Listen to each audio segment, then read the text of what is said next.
Here's a super easy orange and teal that you can do on your phone. This is gonna help your photo and video stand out. First, click Adjust. Then hit HSL. Exit the HSL panel. This will create an adjustment layer at the bottom of the clip. Click the adjustment layer, then hit Polish, then HSL.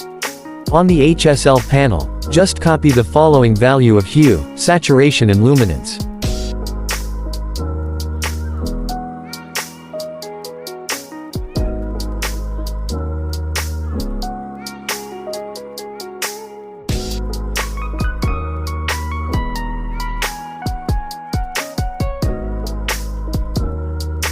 Next, go to Graph, then copy this graph as shape.